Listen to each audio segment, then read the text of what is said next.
মহিলারা নামাজে সালাম ফিরিয়ে একটি ছোট্ট দোয়া 7 বার পড়লে সংসারের সকল প্রয়োজন আল্লাহ পূরণ করে দিবেন। মনে রাখবেন, আমাদের মা বোনরা যারা আছেন তারা অনেকেই কিন্তু সংসারের ভিতরে সুখ চান, শান্তি চান, এবং বিশেষ করে অনেক সময় স্বামীর অবস্থা খুব ভালো থাকে না। স্বামী দেখা যাচ্ছে অনেক কষ্ট করছে, কিন্তু সংসারে কোনো উন্নতি করতে পারছে না, ডেভেলপ করতে পারছে না। এই জন্য মহিলারা বিশেষ করে যারা আছেন তারা কিন্তু ঘরের ভিতরে অনেক সময় পান, নামাজ পড়ার একটু সময় পান, নামাজের পরে একটু আমল করার সময় পান। যেহেতু পুরুষরা বাহিরে থাকে, সকালবেলা বের হয় আর অনেক রাত্রে চলে আসে, এবং বিশেষ করে অনেক কষ্ট তারা বাহিরে করে থাকেন।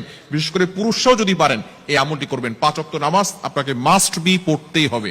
যদি আপনি সংসারের ভিতরে সুখ চান, শান্তি চান এবং প্রয়োজন হাজতগুলো পূরণ করতে চান, তাহলে অবশ্যই 5 ওয়াক্ত নামাজ আপনাকে মাস্ট বি পড়তে হবে। নামাজ ছাড়া আপনি সংসারের ভিতরে কখনো কোশ্চিন কালেও আপনি কিন্তু সুখ এবং শান্তি আনতে পারবেন না।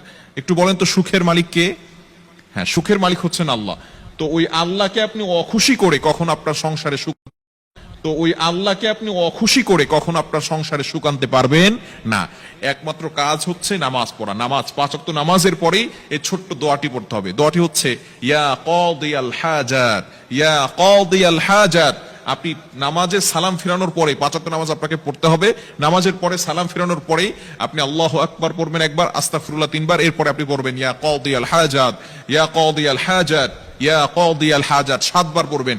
এভাবে যদি আপনি আমল করতে পারেন, ইনশাআল্লাহ আপনার ঘরে যত প্রয়োজন আছে, আপনি কেমন যেন আল্লাহ তাআলার কাছে প্রয়োজনের কথা বলতেছেন, যত প্রয়োজন আছে সকল প্রয়োজনগুলো আল্লাহ পাক রব্বুল আলামিন নিজে পূরণ করে দিবেন। বিশেষ করে নামাজের পরে দোয়া করলে দোয়াগুলো কবুল হয়। আমরা অনেকে দোয়া করতে চাই না, অনেকে আমল করতে চাই না। নামাজ পড়ার পরেই অনেকে আছে নামাজ পড়ার পরেই কিভাবে যত তাড়াতাড়ি মসজিদ থেকে বের হওয়া যায় এটা অনেকে করে। খবরদার, আপনি কিছু আমল করার চেষ্টা করবেন, ইনশাআল্লাহ আল্লাহ তাআলা সংসারের ভিতরে সুখ শান্তি বৃদ্ধি করে দিবেন, প্রয়োজনগুলো আল্লাহ তাআলা মিটিয়ে দিবেন। আমাদের অনেক প্রয়োজন আছে, অনেকে অভাবের ভিতরে আছেন, অনেকে কষ্টের ভিতরে আছেন, অনেকের ভিতরে সবকিছু আছে, টাকা পয়সা আছে, কিন্তু সমাজের ভিতরে, সংসারের ভিতরে শান্তি নেই।